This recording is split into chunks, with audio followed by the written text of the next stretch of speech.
Kejadian pasal 3 di dalam terang perjanjian baru, yaitu 1 Timotius 2 ayat 13. Bukan cuma 13 ya, kita baca beberapa ayat, mungkin 3-4 ayat gitu. 11. Seharusnya lah perempuan berdiam diri dan menerima ajaran dengan patuh. Aku tidak mengizinkan perempuan mengajar dan juga tidak mengizinkannya memerintah laki-laki. Hendaklah ia berdiam diri. Karena Adam yang pertama dijadikan, kemudian barulah Hawa. Lagi pula, bukan Adam yang tergoda, melainkan perempuan itulah yang tergoda dan jatuh ke dalam dosa. Tetapi perempuan akan diselamatkan karena melahirkan anak, asal ia bertekun dalam iman dan kasih dan pengudusan dengan segala kesederhanaan. Nah, sekarang kita membaca Kejadian 3 yang terkenal itu. Saya baca ayat 1. Adapun ular ialah yang paling cerdik dari segala binatang di darat yang dijadikan oleh Tuhan Allah. Ular itu berkata kepada perempuan itu, tentulah Allah berfirman, semua pohon dalam taman ini jangan kamu makan buahnya, bukan? Lalu sahut perempuan itu kepada ular itu, buah pohon-pohonan dalam taman ini boleh kami makan, tetapi tentang buah pohon yang ada di tengah-tengah taman, Allah berfirman, jangan kamu makan ataupun raba buah itu, nanti kamu mati. Tetapi ular itu berkata kepada perempuan itu, sekali-kali kamu tidak akan mati, tapi Allah mengetahui bahwa pada waktu kamu makannya, matamu akan terbuka, dan kamu akan menjadi seperti Allah, tahu tentang yang baik dan yang jahat. Perempuan itu melihat bahwa pohon itu baik untuk dimakan dan sedap kelihatannya. Lagi pula pohon itu menarik hati karena memberi pengertian. Lalu ia mengambil dari buahnya dan dimakannya dan diberikannya juga kepada suaminya yang bersama-sama dengan dia, dan suaminya pun memakannya. Lalu saya lompat ke bagian ayat yang ke-13 ya. Kemudian berfirmanlah Tuhan Allah kepada perempuan itu, apakah yang telah kau perbuat ini? Jawab perempuan itu, ular itu yang memperdayakan aku, maka aku makan. Lalu terus kemudian kita lompat ke ayat yang ke-15. Aku akan mengadakan permusuhan antara engkau dan perempuan ini, antara keturunanmu dan keturunannya. Keturunannya akan menemukan kepalamu dan engkau akan meremukkan tumitnya. Ini kepada ular ya.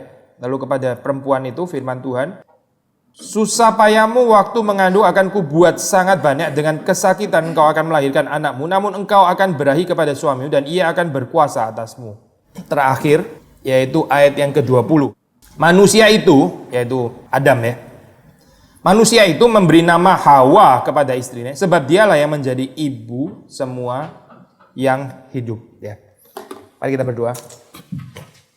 Tuhan, kami bersyukur Engkau mengumpulkan kami di tempat ini, dan kami mohon kehadiran Tuhan di tengah-tengah kami, supaya kami orang-orang yang tidak layak, orang-orang yang berdosa ini boleh sekali lagi mendapat berkat kasih karunia Tuhan, belas kasihan Tuhan yang membentuk kami, terus membawa kami ke dalam kehidupan yang semakin mengenal Engkau, semakin dikuduskan, semakin mengetahui kelemahan kami di dalam terang firman Tuhan, di dalam terang pengampunan-Mu, di dalam terang kesabaran-Mu yang terus menanti kami untuk terus bertumbuh menjadi semakin menyerupai Engkau.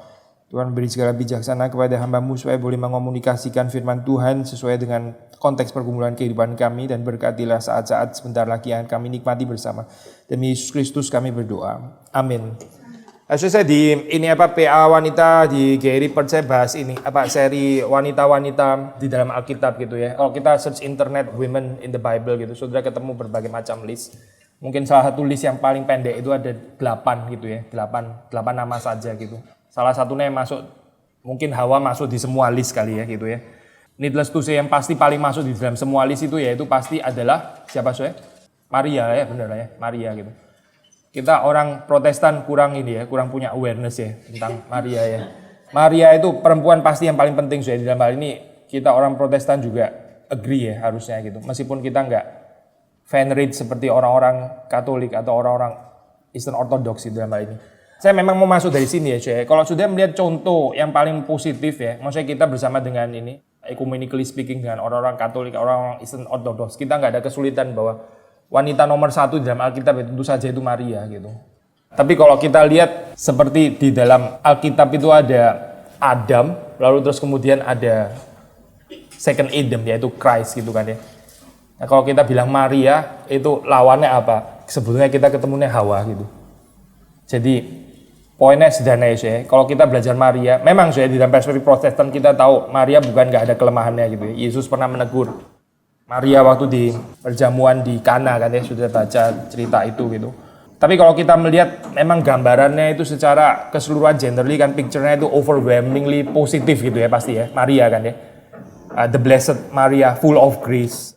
Penuh dengan kasih karunia ya. Maria yang berbahagia itu ya dan seterusnya gitu.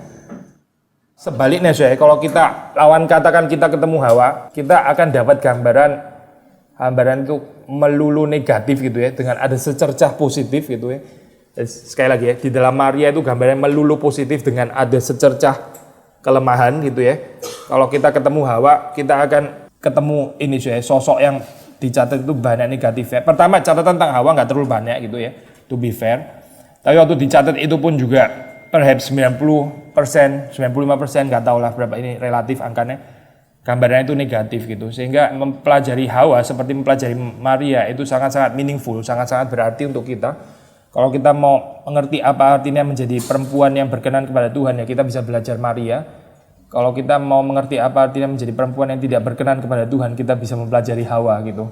Dan sesi ini adalah sesi yang sangat bahaya untuk saya gitu.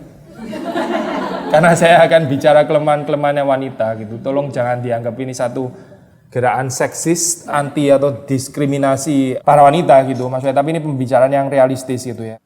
Either saudara setuju atau nggak setuju ini firman Tuhan kok gitu. Jadi kalau nggak seneng ya berdoalah kepada Tuhan dan ya selesaikanlah persoalan dengan Tuhan gitu.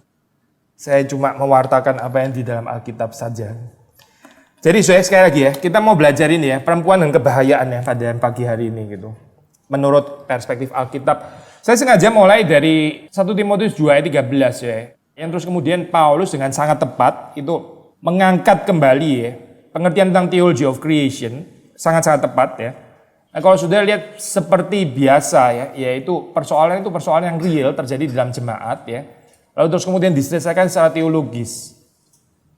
Kita mesti belajar saya di dalam cara pikir seperti ini ya. Problemnya very simple gitu ya. Ada perempuan yang suka ngatur di jemaat. Likely suka ngatur demikian rupa sampai Timotius pun juga mau diatur gitu ya kira-kira. Padahal Timotius itu yang pemimpin gerejanya. Tapi juga mau diatur. Ini bukan sharing pribadi. By the way, saya nggak ada persoalan di sini. Saya nggak merasa ada perempuan yang ngatur-ngatur saya di sini.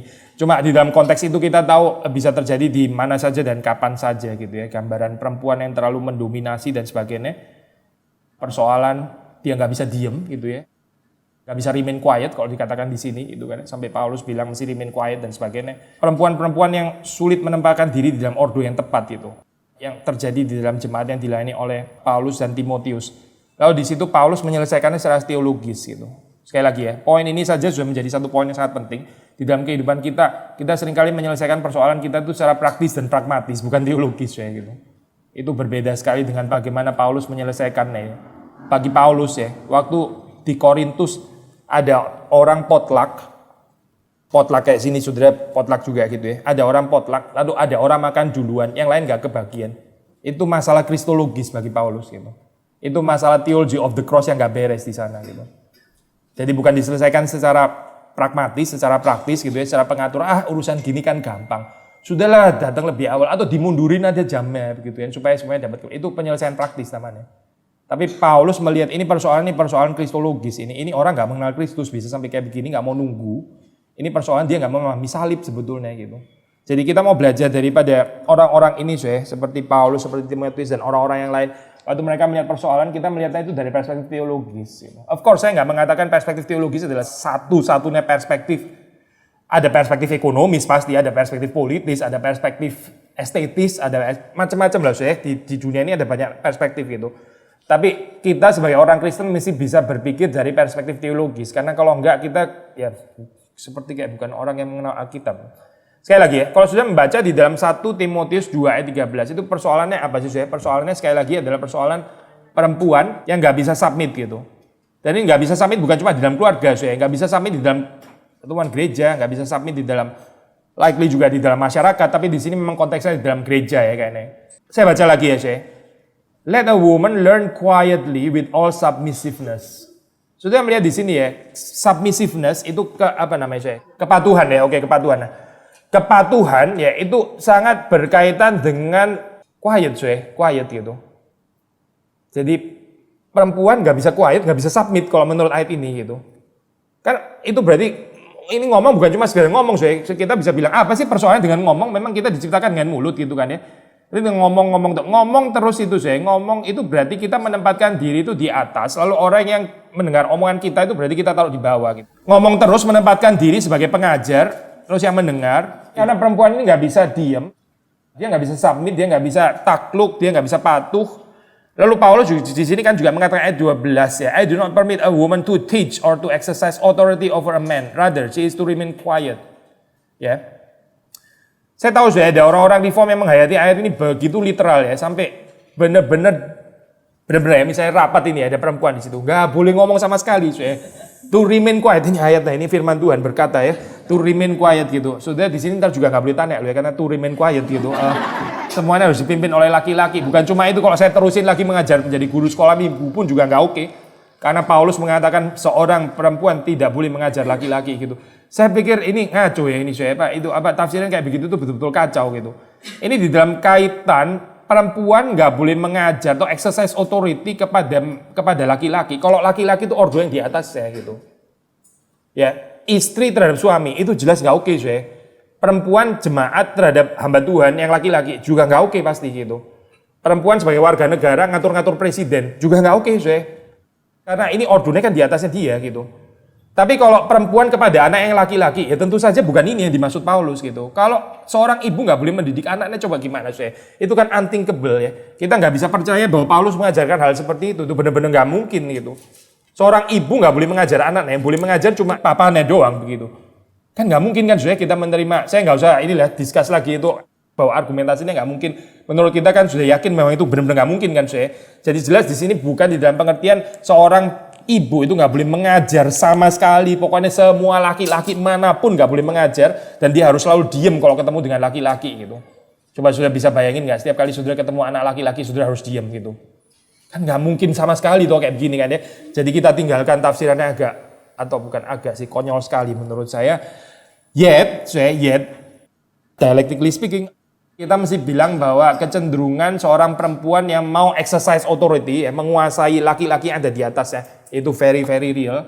Dan itu sudah terjadi di dalam Kejadian pasal yang ketiga. Gitu. Makanya Paulus menunjuk, allusion-nya itu kepada Kejadian pasal 3. Karena ini penting, penting.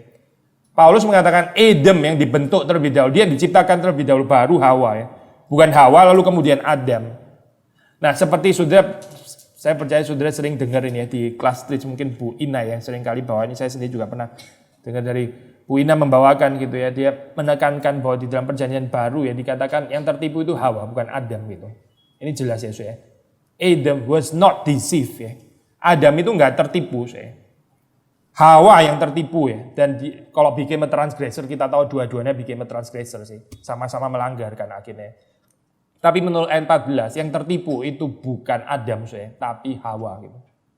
Nah memang ini menjadi satu misteri ya, tapi Alkitab nggak bicara banyak. Adam nggak tertipu tapi kenapa dia mau makan juga gitu ya. Saudara bisa mulai spekulasi di sini gitu. Tapi spekulasi ya nggak terlalu ada gunanya juga kali karena Alkitab nggak memberitahukan kepada kita. Mungkin perasaan terlalu kasihan lah, solidaritas lah, mau jatuh sama-sama bersama dengan Hawa lah atau apalah, terserah lah saudara mau tafsir kemana. Tapi Alkitab nggak bicara tentang itu sebetulnya gitu, nggak bicara banyak. Jadi kita cuma bisa guessing yang setelah kita guess hasilnya nggak terlalu bisa kita pakai juga kali. Apalagi kalau saudara terapkan ini ntar ini ya, waktu saudara sakit, suami saudara kok kayaknya nggak mau ikut sakit bersama dengan saudara pakai Kejadian 3, jadi makin kacau tafsirannya itu. Buktinya Adam aja mau makan bersama dengan Hawa, gua sakit lu nggak temenin gitu kan, dan sebagainya. Mau kena flu sedikit aja kenapa sih gitu misalnya gitu ya, jadi makin kacau karena di Alkitab sudah nggak bicara tentang itu gitu. Jadi remain a mystery ya, kenapa Adam mau makan gitu. Cuma yang kita tahu pasti adalah Hawa berhasil exercise authority kepada Adam pada saat itu pasti gitu. Hawa yang seharusnya submit kepada Adam, tapi dia berhasil exercise authority over Adam, sehingga Adam makan bersama dengan Hawa. Itu pasti gitu, itu safe enough untuk mengatakan kalimat ini. Tapi kenapa Adam bisa-bisanya jatuh bersama dengan Hawa padahal dia nggak tertipu, itu sulit dijawab sebetulnya. Nggak tahu kalau sudah punya jawaban boleh juga sih kita sharing gitu ya. Apa jawaban yang nggak tertipu tapi ini jatuh juga. Takut istri, ya itu sudah jatuh lagi ya Klub laki-laki takut istri. Ternyata sudah dimulai pada kejadian 3 gitu ya. Sayang istri, takut istri, atau apa, solidaritas, macam-macam lah. Kita bisa tafsir ke kanan, ke kiri, tapi again, Alkitab nggak bicara apa-apa tentang itu, jadi sebetulnya kita nggak bisa terlalu jawab gitu. Nah sekarang saya masuk di dalam bagian ini saya. Dari ayat 14 kita baca kejadian 3 ya. Siap-siap ya saya, jangan tersinggung waktu kita bongkar. Kelemahan wanita. Sudah spontan ya baru introduksi. Sudah ada kesulitan ya, sudah tersinggung. Gimana? Tadi Bapak bilang kan Adam tidak tergoda ya. Memang Adam mungkin tidak tergoda, yang tergoda Hawa. Tapi mestinya kalau salah ya, lebih banyak salahnya Adam. Ya.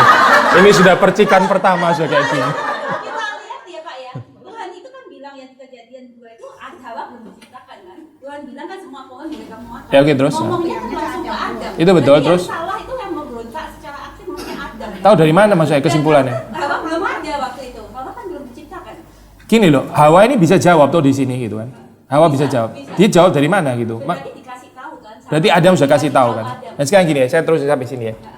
Alkitab nggak pernah catat Adam itu kasih tahu salah gitu. Kita nggak boleh spekulat ke sana gitu. Bukan salah. Maksudnya kalau aku kasih tahu anakku gitu ya, anakku kasih tahu temennya, kan rasanya kalau dia buat salah 2 ini lebih aku kan kasih tahunya dia otoritasnya langsung ke orang itu, ke anak ini gitu. Jadi anak ini yang harusnya lebih bertanggung jawab ke aku gitu. Perasaan. Enggak. Saya nggak bisa ngikutin logiknya gitu. Nggak bisa. Nggak benar itu. Benar, serius itu nggak benar itu cara mikirnya gitu. Adam akan lebih bertanggung jawab kalau ternyata dia salah nyampein sesuatu kepada Hawa. Tapi again kita agree itu nggak ada kan ya.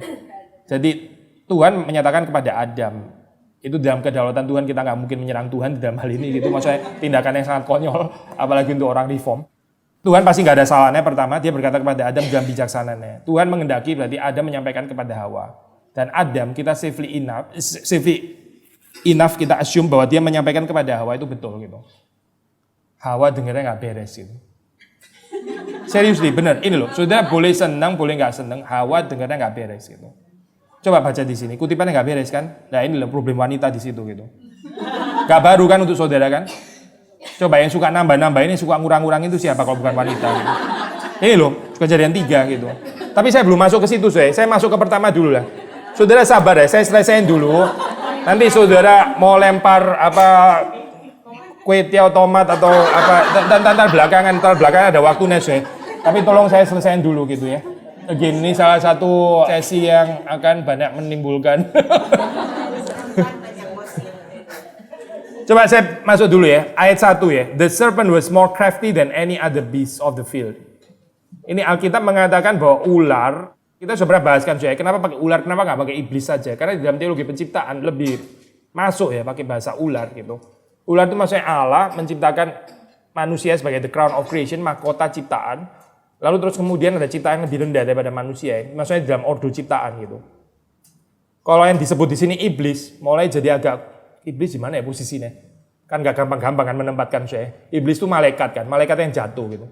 Malaikat itu di atas manusia atau sebelum manusia? Mulai jadi kompleks kan pertanyaannya. Makanya penulis Genesis mengatakan ular. Kalau ular langsung jelas itu sudah pasti di bawahnya manusia gitu. Ular itu di bawahnya manusia, dia ciptaan yang lebih rendah, pakai bahasa ciptaan ya maksudnya. Kita tahu dari keseluruhan Alkitab bahwa ular ini iblis, tapi di sini pakai istilah ular. Ada orang liberal mengatakan Alkitab nggak pernah bilang iblis, Alkitab bilang ular, yaitu ular. Ini literal yang liberal gitu ya. Biasanya orang liberal kan nggak literal, tapi ini literal yang liberal gitu ya. Jadi aneh tafsirannya. Kita kalau baca keseluruhan Alkitab kita tahu ular tua ini iblis gitu. Tapi bukan kebetulan kenapa penulis Genesis itu memakai istilah ular, karena dia mau menolong kita untuk memahami ordo ciptaan itu harusnya gimana gitu.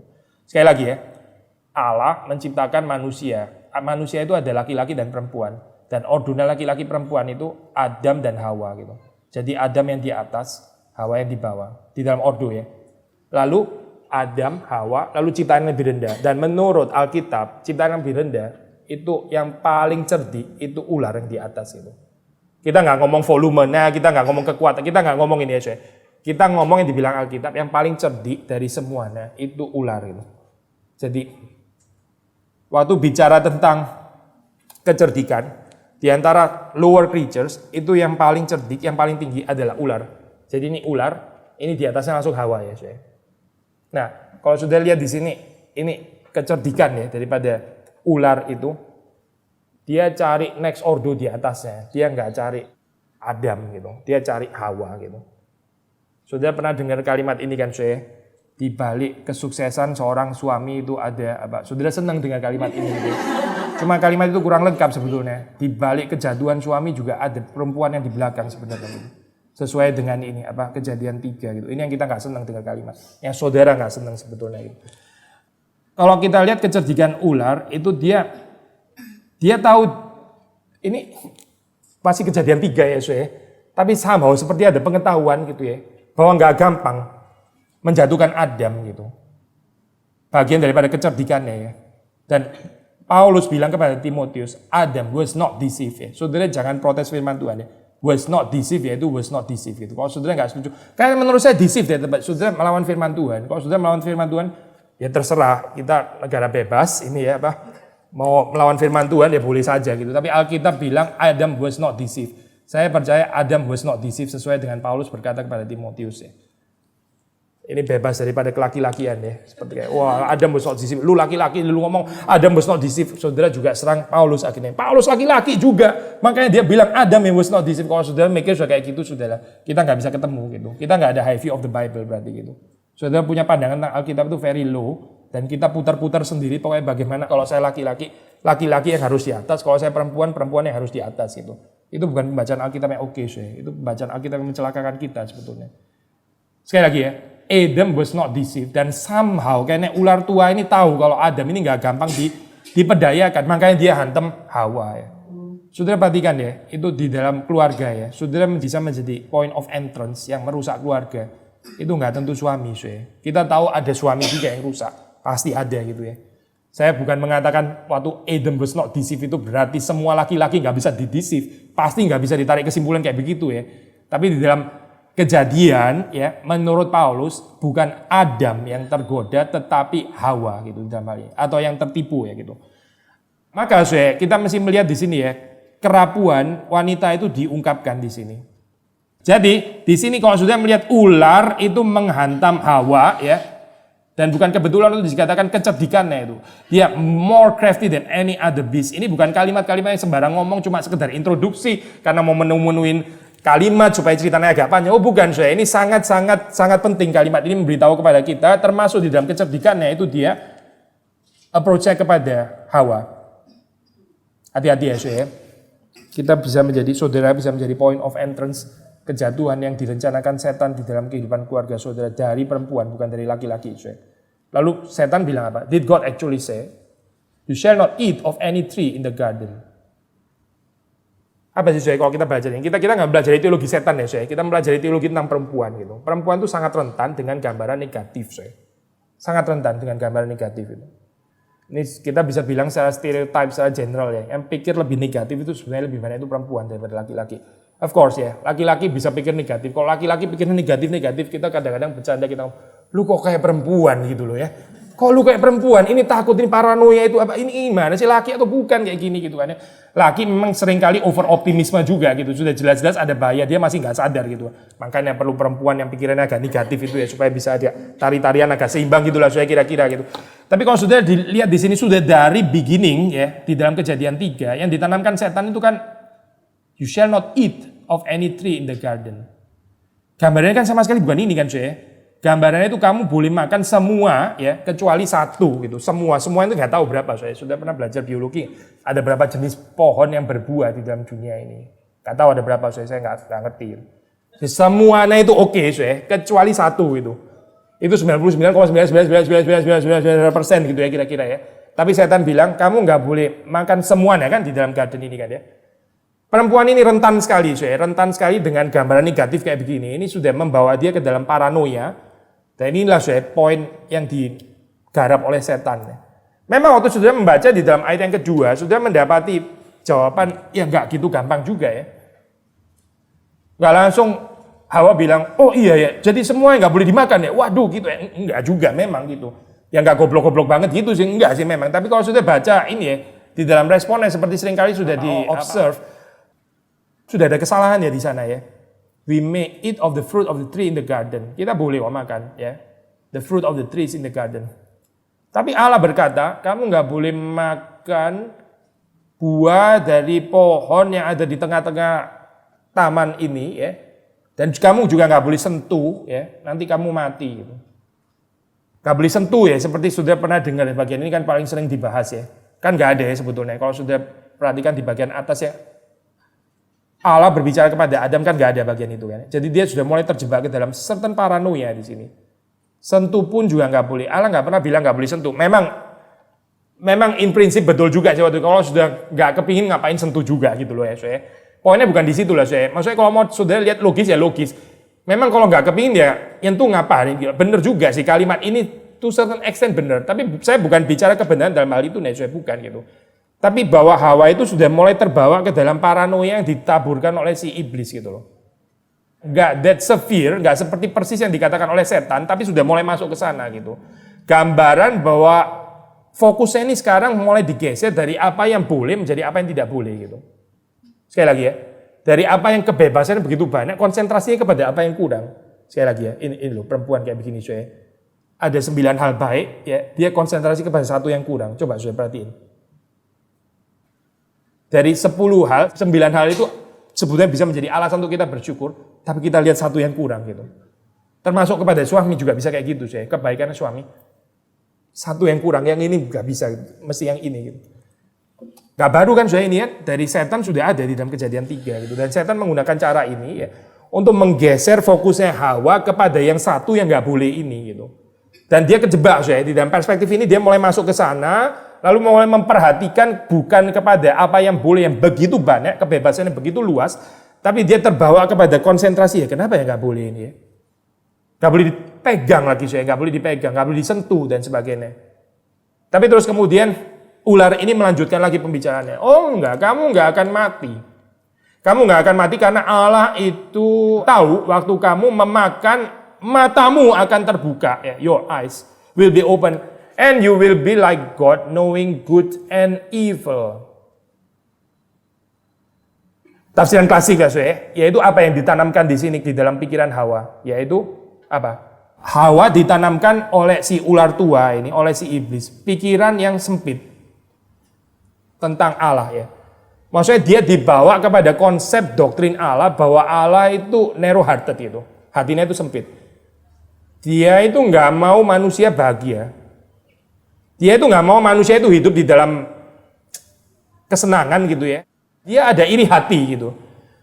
Dan sekali lagi saya, manusia itu created after the image of God ya. Manusia itu after the image of God. Dia itu created. Maksudnya pertanyaan ini, Allah yang kita percaya itu Allah yang seperti apa gitu. Kalau Allah kita itu Allah yang sempit hati ya kita juga jadi orang yang apa? Sempit hati gitu. The fact bahwa kehidupan kita itu banyak kesempitan hati ya, itu menyatakan bahwa pengenalan kita tentang Allah itu kalau didefinisikan ke atas itu bukan Allah yang asli, tapi Allahnya orang yang sempit hati itu juga sempit hati gitu. Dan sekali lagi ya kalau saya boleh hantam sekali lagi again, siapa saya di antara laki-laki dan perempuan yang hatinya lebih sempit itu kalau bukan perempuan. Perempuan itu sangat sempit hatinya, betul-betul sempit hatinya. Perempuan yang hatinya luas itu betul-betul virtue ya, itu bukan sola grazia lagi sola grazissima itu betul-betul tahu isima ya, itu kalau presto itu cepet ya, cepet, prestissimo itu cepet sekali itu. Ini sola grazissima gitu, bukan sola grazia lagi gitu. Laki-laki kalau hatinya sempit ya, kalau laki-laki itu main perasaan hatinya sempit, gak suka ini, wah kita jadi lu kayak perempuan, laki-laki ya, lu kok kayak perempuan sih gitu, laki-laki kok kayak gini gitu. Tapi laki-laki di dalam keluasan hatinya memang gak tentu luas ya, supaya saudara ada sedikit peimbangan apa, karena bisa panas denger gini terus. Laki-laki waktu kelihatan hatinya luas, mungkin bukan hatinya luas juga sih, mungkin dia cuek gitu sebetulnya gitu. And cuek is not virtue ya gitu. Yang Tuhan mau itu kita keluasan hati, itu bukan cuek ya, bukan indifferent, bukan nggak peduli gitu. Jadi laki-laki punya persoalannya sendiri, sebagaimana perempuan punya persoalannya sendiri. Nah kalau sudah lihat di dalam bagian ini ya, ular yang cerdik itu tahu bahwa makhluk yang namanya perempuan itu rentan terhadap hati yang sempit, maka dia masukkan konsep Allah yang hatinya sempit.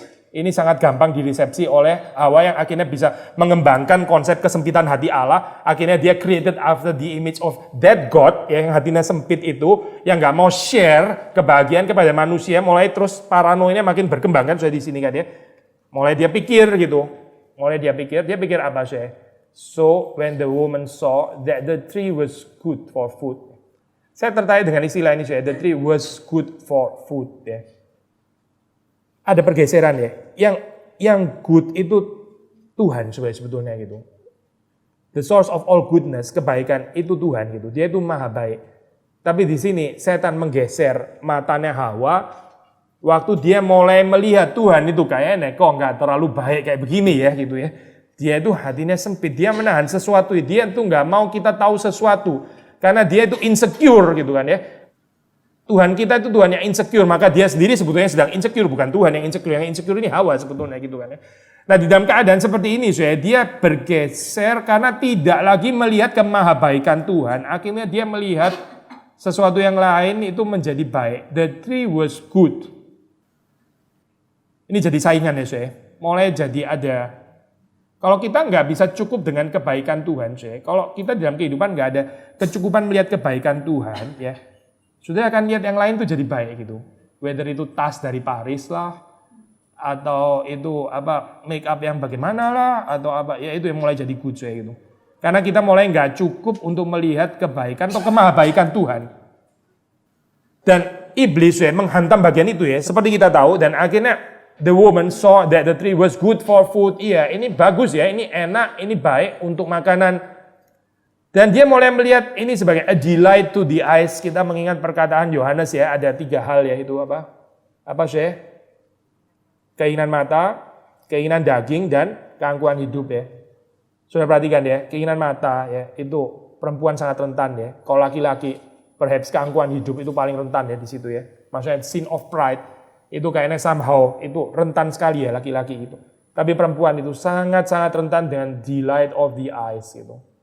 Ya, kalau keinginan daging, ya dua-duanya lah bisa ya dalam hal ini ya. Tapi delight of the eyes, keinginan mata, ya, a delight to the eyes. Kenapa sih? Karena dia sudah mulai kehilangan visi akan kebaikan Tuhan itu. Maka pohon dengan buah yang sebetulnya nggak perlu mendapat perhatian ya.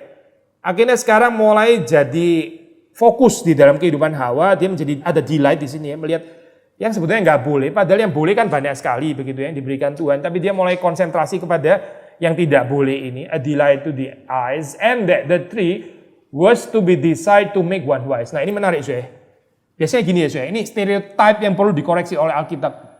Biasanya orang selalu bilang gini ya, laki-laki itu mengejar pengetahuan gitu, karena dia itu makhluk yang rasional, wanita itu perasa, betul kan gitu kan ya.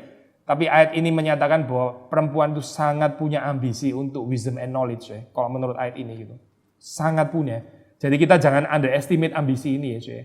Dengan bikin stereotip, enggak lah saya cuma pernah insecurity, perasaan dikasih, disayangi dan sebagainya. Lu kok mau belajar terus saja, kita mah makhluk yang lebih emosional daripada rasional gitu. Waktu kita baca di dalam ayat yang ke-6 sekali lagi ya, wanita itu menurut ular ya di dalam kecerdikannya, dia bisa dihantam di dalam bagian ambisi untuk mau menjadi bijaksana gitu. Ada certain kesombongan untuk menjadi makhluk yang bijaksana gitu. Dan ini ada kaitannya ya dengan Paulus ya, perempuan yang nggak bisa diam ngomong terus, itu berarti dia menempatkan diri sebagai bijaksana dong pasti kan ya. Saya nggak perlu dengar kamu, kamu yang mesti dengar saya, karena saya ini source of wisdom. Saya akan ajar kamu akan saya kontrol, karena saya lebih ngerti kehidupan daripada kamu gitu. Jadi sudah melihat di dalam ayat yang ke-6 di sini ya, itu ambisi dan kepongahan, keangkuhan wanita terhadap knowledge, terhadap wisdom dan sebagainya, itu sudah sangat disoroti sudah di dalam Kejadian 3 gitu. Again, secara stereotype seperti kayak agak keliru ya, karena biasanya kita tempatin knowledge and wisdom itu untuk laki-laki gitu. Jangan lupa di dalam Perjanjian Lama ya, He Sophia ya, itu hokmah, itu artikelnya perempuan bukan laki-laki, bukan, tapi perempuan gitu. Sophia, hokmah ya, itu di dalam bahasa Ibrani, di dalam bahasa Yunani sudah itu pakai artikel perempuan bukan pakai artikel laki-laki. Makanya di dalam Proverbs disebut the lady wisdom gitu. Hikmat yang dipersonifikasi seperti kayak perempuan ya, itu disebut the lady wisdom, bukan laki ya tapi perempuan gitu. Memang waktu kita membicarakan tentang bijaksana, of course bisa positif bisa negatif itu. Saya bukan mengatakan semua pengejaran kebijaksanaan pasti akan menghancurkan kita gitu ya. Kita maunya sih bijaksana yang positif pasti ya, bijaksana Kristus gitu. Nah itu berarti positif gitu. Dan ya ini kalau kita mau bicara positifnya ya, ini beyond Hawa gitu. Perempuan indeed itu bisa melampaui laki-laki kebijaksanaannya gitu, waktu dia menerima kebijaksanaan Kristus ya, itu Makanya saya perempuan yang ada bijaksana itu betul-betul ini apa? Bahagia gitu suaminya ya. Yang bisa menasihati dengan bijaksana yang bahkan lebih tinggi daripada suaminya gitu.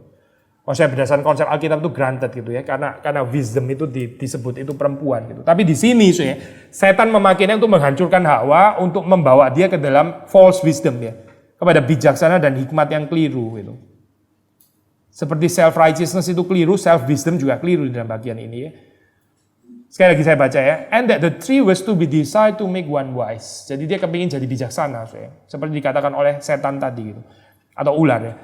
Lalu dia mulai mengambil, dia memakannya, dan dia memberikannya kepada suaminya yang ada bersama dengan dia, dan suaminya makan. Again ya, ini pasti kesalahan daripada Adam ya. Kenapa dia mau didikte kayak begini gitu? Pasti ada bagian salah daripada Adam. Tapi yang kita mau belajar dalam hal ini ya, karena ini bukan PA laki-laki ya. Maksudnya perempuan itu punya power ya, yang kita nggak boleh underestimate untuk kontrol laki-laki. Itu betul-betul ada ya. Sejak di dalam Kejadian 3 sudah dicatat gitu. Dan Adam itu bisa-bisanya submit begitu saja gitu ya. Kita nggak membicarakan kelemahan Adam. Pasti ada persoalan kenapa dia mesti submit. Ini lack of leadership di dalam bagian ini ya. Ini Adam mulai jadi kayak bukan laki-laki di sini karena dia diatur-atur oleh Hawa. Tapi kita nggak bicarakan Adam karena ini bukan PA pria. Kita bicarakan PA wanita. Hawa punya kekuatan ya, punya potensi untuk mengontrol laki-laki sampai laki-laki itu jatuh. Karena dia di-deceive oleh ular itu. Again, kita nggak tahu kenapa bisa Adam jatuh. Kalau sudah ada masukan, kita bisa discuss juga nanti kenapa ya Adam jatuh gitu. Tapi Alkitab kalau kita lihat dalam bagian ini ya, Alkitab cuma bilang Adam jatuh sudah. Setelah itu Adam makan bersama dengan Adam dan dia jatuh berarti bersama dengan Hawa gitu. Whatever alasannya yang kita nggak terlalu jelas gitu. Saya berhenti sampai di dalam ayat yang ke-6 ya. Lalu saya mau lompat ke ayat yang berikutnya yang kita baca tadi, yaitu ayat keberapa ya? Ayat 13 ya. Ini perempuan ini muncul lagi. Saya menghindari 8, 9, 10 kan di situ nggak muncul tentang perempuan gitu. Jadi kita kan konsentrasi kepada Hawa. Lalu Tuhan Allah berkata kepada perempuan itu ya, apa yang telah kau perbuat? Lalu perempuan ini mengatakan, ular itu yang apa? Memperdaya aku, maka aku memakannya. Ya, ini memang betul saya. Ini enggak uniquely perempuan ya. Ini originally dari Adam seperti kita tahu kan ya. Adam pertama kali melempar itu kepada Hawa ya. Lalu Hawa pun juga melempar kepada ular gitu. Kalau sudah melihat di sini, memang ini yang ini equal saya. Ini kita nggak bisa bilang inilah kesalahan perempuan, maksudnya dalam hal ini ya. Inilah persoalan yang khas terjadi pada perempuan karena baik laki-laki dan perempuan sama saja dalam hal ini gitu. Tapi intinya sekali lagi saya, kalau kita mau lihat bagian ini apa yang terjadi di sini ya.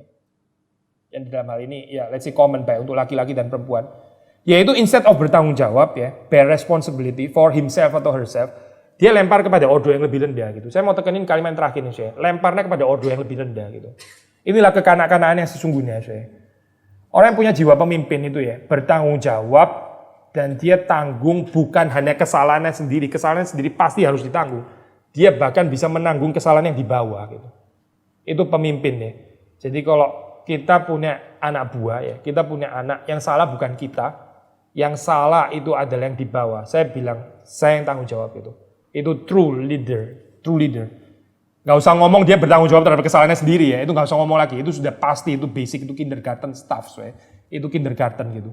Tapi yang dikehendaki Alkitab, bahkan waktu bisa menanggung kesalahan yang dibawa, Yesus itu menanggung kesalahan kita, ya. Itu sama sekali bukan kesalahan Kristus, ya. Sama sekali bukan. Kesalahan itu kesalahan kita, kesalahan saudara dan saya, dia yang menanggung di atas kayu salib untuk saudara dan saya. Ini kontras sekali dengan Hawa ya, kalau sudah lihat, Hawa ini lempar seperti Adam yang lempar kepada Hawa ya. Lalu Hawa pun juga lempar kepada ular gitu. Kecenderungan kita saya itu melempar kepada yang di bawah ya. Seperti kalau di Indonesia ya, di Jakarta dalam konteks politik saudara sering dengar kalimat ini tumpul ke atas tajam ke bawah gitu ya. Tumpulnya itu ke atas. Kita takut sama yang ke atas, yang ke bawah kita injek-injek gitu ya. Itu sangat-sangat ini saya di dalam hal ini ya, budaya timur yang kalau kita nggak hati-hati ya, beraninya selalu sama yang di bawah gitu ya. Kita teriak-teriak sama yang di bawah, giliran sama orang di atas, orang yang kaya, orang yang punya kuasa militer, orang yang punya koneksi, kita baik-baik, kita hormat dan sebagainya. Sama yang di bawah diinjak-injak, dihina-hina dan sebagainya gitu kan ya. Again, sudah terjadi di dalam Kejadian 3. Hawa instead of bertanggung jawab terhadap dosanya, dia lempar kepada ular ya gitu. Dilempar kepada ordo yang di bawah. Gitu. Kalau sudah perhatikan dalam bagian ini ya, kalau kita sebagai perempuan dan saya juga sebagai laki-laki karena kita dosanya sama dalam hal ini ya. Waktu kita suka accuse menyalahkan orang lain gitu di dalam peristiwa ada sesuatu kegagalan terjadi, kerusakan yang terjadi, ada dua macam pilihan. Kita bear responsibility atau kita accusing others gitu. Accusing others itu cara Kejadian 3 ya. Adam accuse Hawa, bahkan Adam accuse ini loh saya. Adam accuse Allah gitu. Ini kan perempuan yang kau tempatkan gitu ya, yang kau tempatkan. Ini berarti accuse-nya bukan cuma kepada Hawa, tapi accuse kepada Allah gitu. Ini kerusakan luar biasa saya. Jadi sudah lihat di sini ya, manusia itu bisa accuse-nya bukan cuma ke ini loh saya, ke bawah, tapi bahkan juga bisa ke atas gitu. Sudah melihat di sini kehancurannya itu luar biasa gitu ya. Tapi secara natural biasanya sih accuse ke bawah seperti lebih gampang karena yang di bawah lebih powerless kan ya. Kalau kita di dalam keadaan gagal, lalu terus kemudian kita gampang menyalahkan orang yang di bawah ya.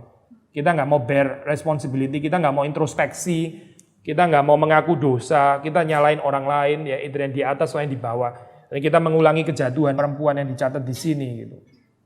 Instead of mengaku dosa, menjadi culture yang saling menyalahkan gitu. Menjadi culture yang saling menuduh, saling melempar tanggung jawab dan seterusnya dan seterusnya.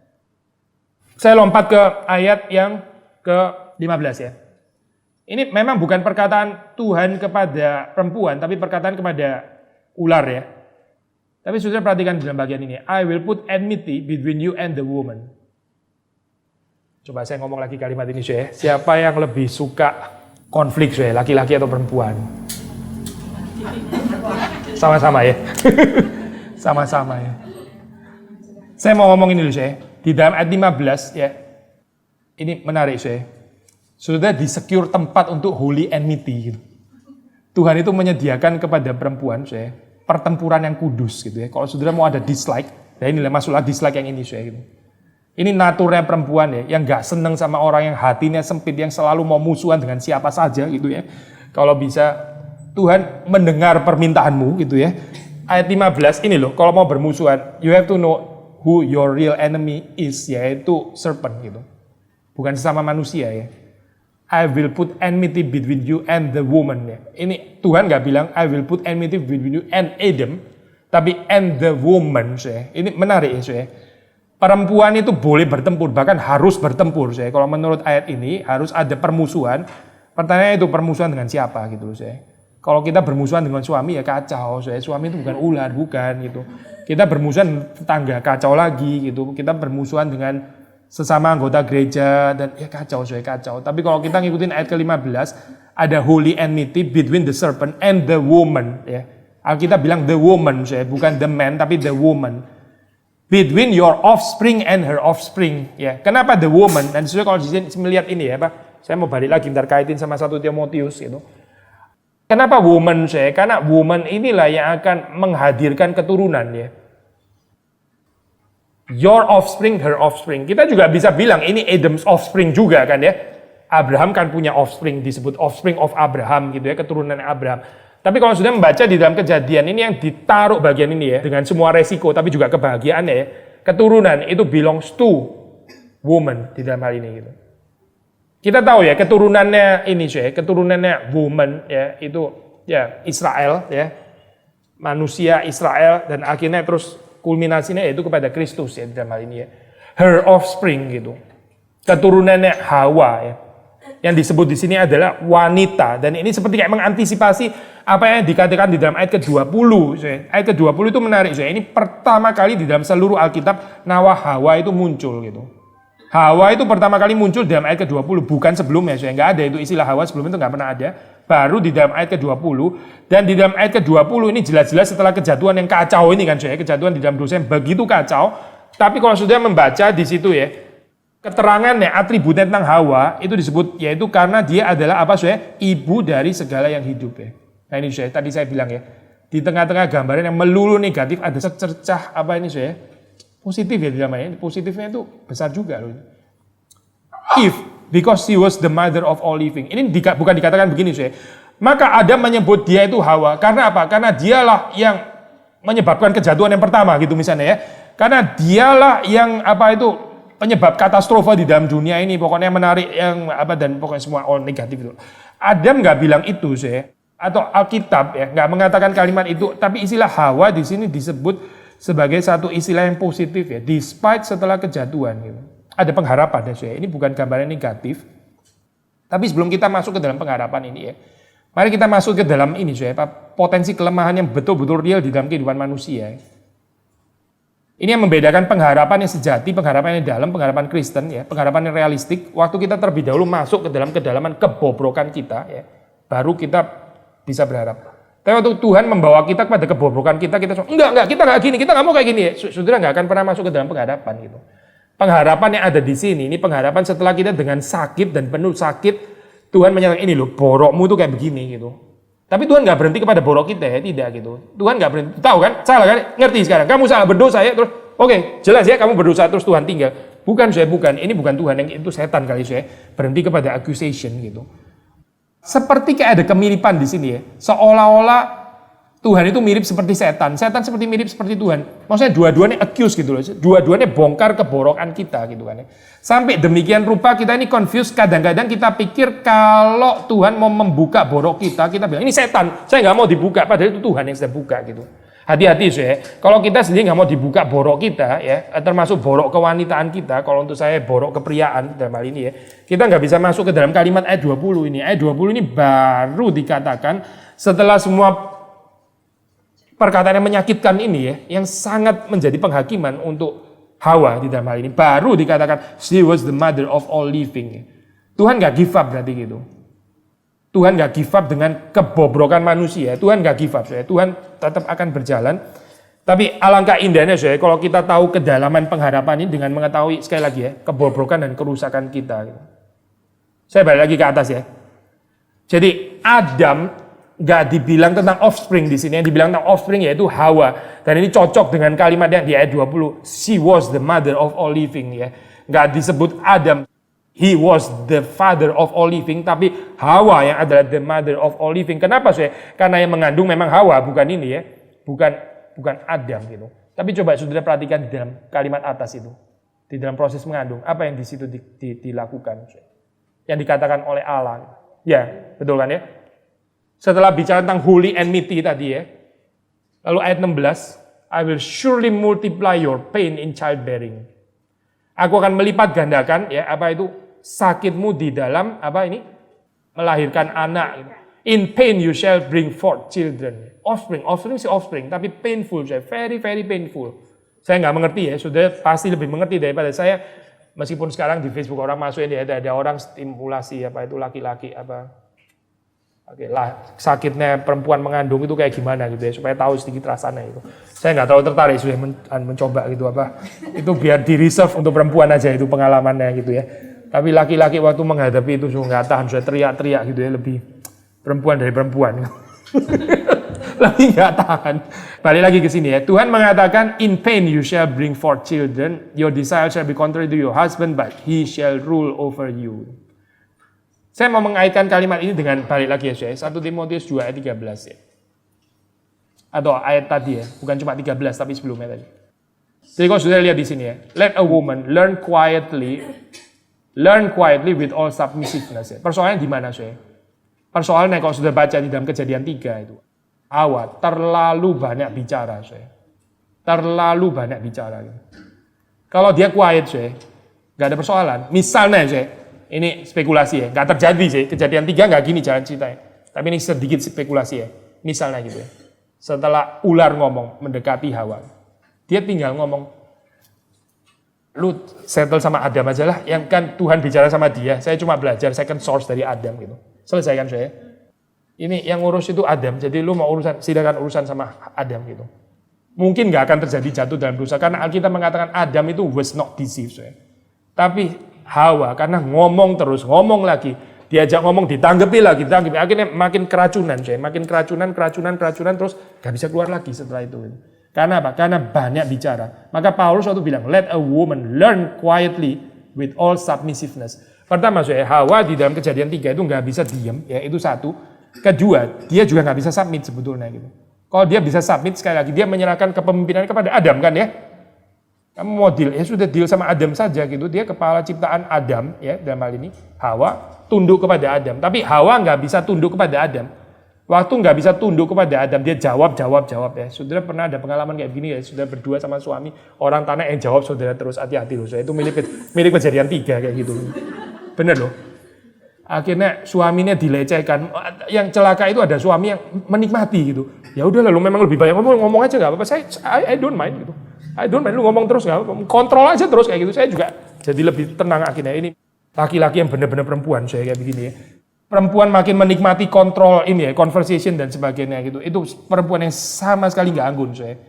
Sama sekali nggak anggun nih. Sekali lagi ya saya. Waktu di dalam saat harusnya laki-laki yang berbicara tapi perempuan berbicara terus gitu.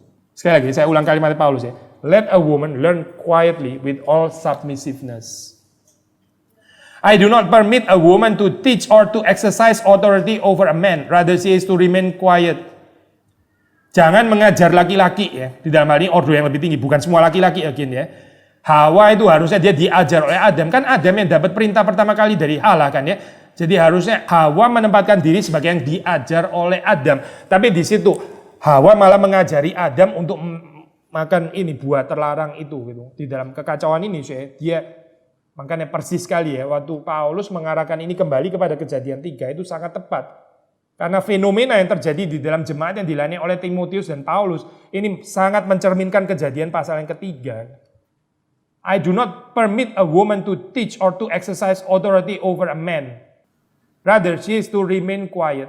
Lalu dia balik ke theology of creation, for Adam was formed first, lalu kemudian Hawa. Adam itu tidak tertipu, tapi Hawa perempuan itu demikian gampangnya tertipu ya. Ini makhluk perempuan, gampang sekali dikelabui, gampang sekali tertipu. Ya kita mesti tambahin ya. Kalau perempuan itu apa ini acquiring divine wisdom, dan dia memang bisa menjadi perempuan yang sangat menolong ini ya. Suaminya waktu suaminya gagal menjadi bijaksana, dia bisa menjadi satu penasehat yang sangat powerful, lady wisdom, seperti dikehendaki oleh Alkitab gitu. Perempuan dan wisdom, holy wisdom. Tapi sayangnya perempuan nggak tentu ke holy wisdom, bisa ke carnal wisdom.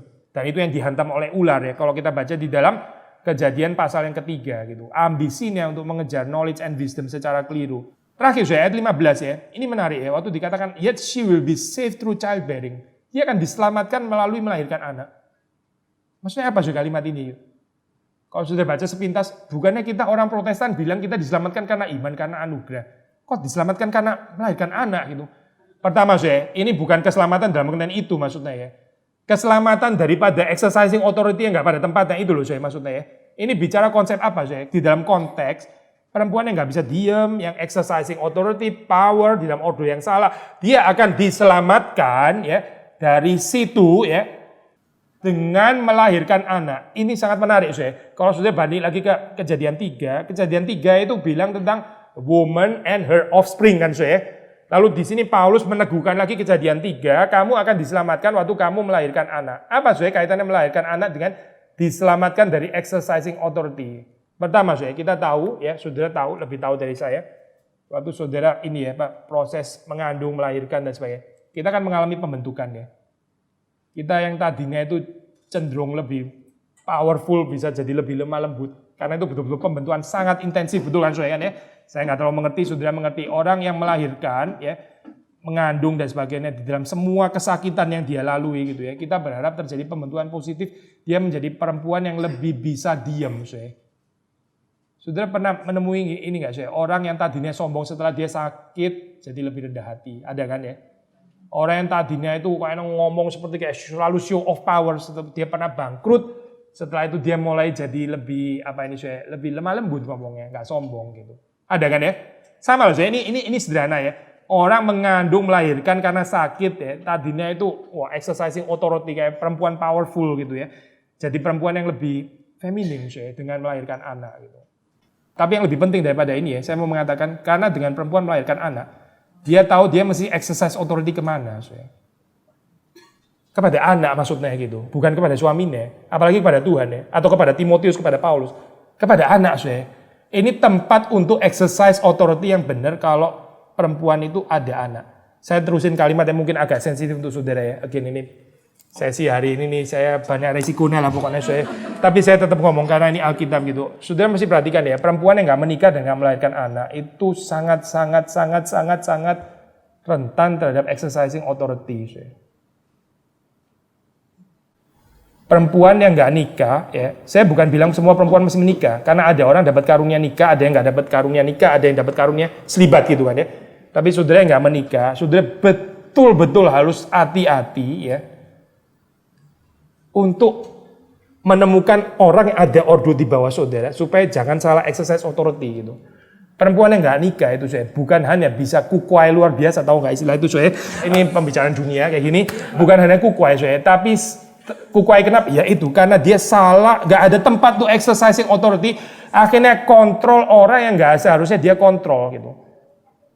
Tapi untuk ini ya, untuk memperkompleks masalah, kita tahu perempuan yang sudah punya anak pun masih bisa tetap salah exercising, itu keterlaluan gitu. Mesti dibikin lebih painful atau bagaimana ya? Padahal sudah ada anak ya, masih tetap mau kontrol suami gitu loh Nah sudah ada anak loh padahal gitu. Anak kan mestinya kita exercise authority ke situ. Tapi masih aja kontrol orang yang ordonya itu bukan di bawahnya dia gitu. Nah either way lah either kita nikah atau nggak nikah ya. Waktu Paulus dia akan diselamatkan oleh childbearing ya. Bukan childbearing ya tapi dengan menemukan orang atau anak ya atau orang yang lebih muda yang ada di ordonya itu di bawah gitu. Nah kalau saya balikin ke konteks Timotius ya. Ini repotnya di sini Timotius itu muda masalahnya gitu loh. Perempuan-perempuan ini ya sudah tua kayaknya gitu ya, atau belum tua pun sudah lebih tua daripada Timotius. Kayak seperti di sini sudah ada yang lebih tua dari saya gitu kan ya. Timotius itu secara umur ya dia di bawahnya ibu-ibu ini gitu ya. Tapi secara ordo dia yang hamba Tuhan ya loh Saya bukan bicarain untuk diri saya sendiri bukan ya. Saya bebas hari ini bicarain konteks Timotius itu. Timotius ini adalah hamba Tuhan, tapi ibu-ibu ini nggak bisa diem terus ngajarin gitu ya. Mesti gini, waduh ngontrol banget gitu kan ya. Annoying pertama, tapi juga kedua Paulus mengatakan kamu itu kan harusnya kalau punya anak ya itu loh kontrol anak-anakmu gitu. Yang lebih kacau lagi kalau anakmu sendiri lu nggak bisa atur, lu mau ngatur orang lain gitu ya. Anak lu sendiri lu nggak bisa atur dan kamu mau ngatur orang lain itu apa nggak lelucon di dalam gambaran seperti ini ya. Jadi kalau saya melihat di dalam ini ya surat Timotius gini either way ya either kita menikah atau nggak menikah, punya anak atau nggak punya anak. Intinya bahkan kalau nggak punya anak pun ya, temukanlah orang yang ordo di bawah saudara. Misalnya jadi guru sekolah minggu kan ya. Ibu-ibu jadi guru sekolah minggu, anak-anak. Ya silakan mengajar, itu memang ordo di bawah. Tapi kalau kita nggak ada ini nggak ada yang di bawah. Itu mau exercise authority kemana Karena human itu nggak exercise authority itu nggak bisa Sekali lagi ya. Ini against postmodern ya. Postmodern itu very critical terhadap power, very critical terhadap authority. Sampai mereka bilang sudah nggak perlu ada authorities, nggak perlu ada power. Nggak mungkin gitu. Kita itu diciptakan untuk exercise authority. Karena Tuhan kita juga exercise authority. Nah kita created after the image of God. Tuhan kita itu menjalankan otoritas, maka kita yang diciptakan menurut gambar rupa Allah pasti akan menjalankan otoritas gitu. Otoritas kita siapa Kalau di Kejadian 3, itu otoritas Hawa. Memang dia belum punya anak kan. Ular kan harusnya kan ya. Dia exercising kepada ular dong harusnya. Ini kan exercising authority ke bawah. Tapi dia malah exercising authority ke Adam gitu kan. Kan kacau kan Karena dia nggak bisa exercise authority kepada ular yang ada di bawahnya dia. Nah untuk orang yang punya anak, ya dia exercise authority kepada anak-anaknya. Untuk orang yang nggak punya anak, ya carilah orang-orang yang lebih muda yang kita bisa exercise authority kepada mereka. Tapi celakalah orang-orang yang nggak ketemu ordo yang di bawah, sehingga dia akhirnya harus exercise authority ke atas. Atau exercise authority kepada orang-orang yang sebaya. Ya. Problem ibu-ibu kan terjadi konflik karena perempuan mau exercise authority kepada perempuan yang lain gitu kan.